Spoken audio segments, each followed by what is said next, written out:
ये खबर केआर मंगलम यूनिवर्सिटी द्वारा प्रस्तुत की गई है। क्या भारत से बोली गई बात ढाका हिलाएगी? क्या बढ़ेगा दिल्ली ढाका में तनाव? हसीना की आवाज पर रोक क्यों? नमस्कार, आप देख रहे हैं दैनिक जागरण। मैं हूं आपके साथ पल्लवी सिंह। जरा सोचिए दोस्तों, जिस नेता को 2 साल पहले तख्ता पलट के बाद अपना देश छोड़कर भारत भागना पड़ा था, अगर वही नेता अचानक भारत की राजधानी नई दिल्ली से एक बड़ा बयान देने आ जाए तो पड़ोस में कितनी खलबली मचेगी। जी हाँ, बांग्लादेश की राजनीति में इस वक्त जबरदस्त हड़कंप मचा हुआ है।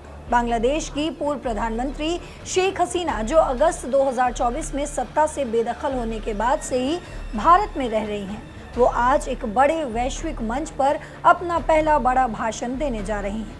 लेकिन इससे पहले ही बांग्लादेश की मौजूदा सरकार ने अपने देश के सभी टीवी चैनलों और मीडिया संस्थानों को कड़ा फरमान जारी कर दिया है कि शेख हसीना का ये भाषण किसी भी हाल में प्रसारित नहीं होना चाहिए।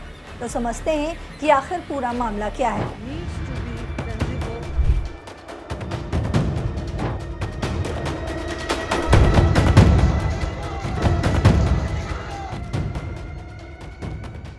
दरअसल अगस्त 2024 में हुए छात्र आंदोलन के 2 साल पूरे होने के मौके पर नई दिल्ली स्थित foreign correspondence club of south Asia यानी कि FCCSA ने एक विशेष कार्यक्रम आयोजित किया है।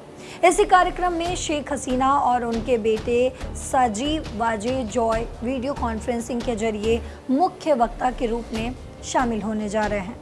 अगस्त 2024 में ढाका छोड़ने के बाद ये पहला मौका है जब 78 साल की शेख हसीना किसी सार्वजनिक मंच पर वर्चुअल रूप से खुलकर बोलने वाली हैं। और इसी खबर के सामने आते ही ढाका में हलचल तेज हो गई।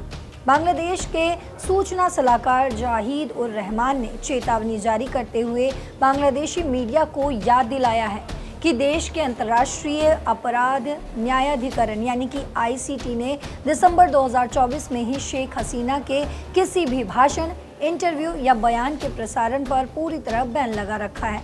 ढाका सरकार ने साफ कर दिया है कि अगर किसी भी मीडिया संस्थान ने हसीना के इस संबोधन को दिखाया तो उसके खिलाफ सख्त कानूनी कार्रवाई की जाएगी। और इतना ही नहीं, बांग्लादेश की सरकार ने भारत को भी चेतावनी भरे लहजे में कहा है कि एक भगोड़े नेता को अपनी जमीन से राजनीतिक गतिविधियां चलाने की अनुमति देना दोनों देशों के सुधरते रिश्ते के लिए ठीक नहीं है। हालांकि भारत के विदेश मंत्रालय के प्रवक्ता रणधीर जायसवाल ने इस पूरे विवाद पर भारत का रुख बिल्कुल साफ कर दिया है। विदेश मंत्रालय ने स्पष्ट किया है कि नई दिल्ली में आयोजित ये कार्यक्रम पूरी तरह से एक प्राइवेट मीडिया संस्था द्वारा आयोजित किया जा रहा है।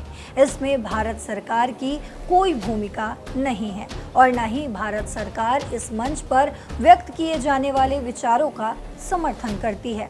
वहीं दूसरी तरफ आपको ये भी बता दूं कि शेख हसीना के समर्थकों और सलाहकारों का कहना है कि ढाका की सरकार भले ही अपने देश में आवाज दबाने की कोशिश कर ले, लेकिन सरहद पार से उठने वाली सच की आवाज को दबाया नहीं जा सकता है। शेख हसीना पहले ही ये संकेत दे चुकी हैं कि वो और उनकी पार्टी आवामी लीग के नेता जल्द ही स्वदेश लौटने और अदालत का सामना करने की योजना बना रहे हैं।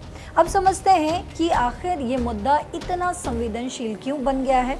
तो पहला बड़ा कारण आपको बता दूं कि बांग्लादेश की आंतरिक राजनीति। दरअसल फरवरी 2026 में नए चुनावों के बाद तारिक रहमान के नेतृत्व में बनी नई सरकार अभी सत्ता में आई है।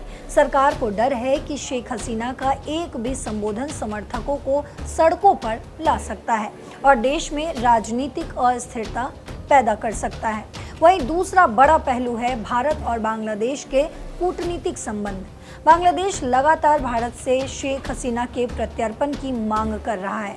ऐसे में जब हसीना भारत में रहते हुए किसी सार्वजनिक कार्यक्रम को संबोधित करती हैं तो ढाका को लगता है कि भारत उन्हें राजनीतिक संरक्षण के साथ साथ अपनी बात रखने का मंच भी दे रहा है। हालांकि आपको बता दूं कि भारत ने बड़ी समझदारी से इसे एक निजी कार्यक्रम बताकर खुद को इससे अलग कर रखा है, लेकिन फिर भी इस घटना से दोनों देशों के बीच कूटनीतिक खिंचाव बढ़ सकता है। वहीं तीसरा सवाल मीडिया की आजादी का है। क्या किसी पूर्व राष्ट्रीय अध्यक्ष के बयान पर पूरी तरह से रोक लगाना सही है?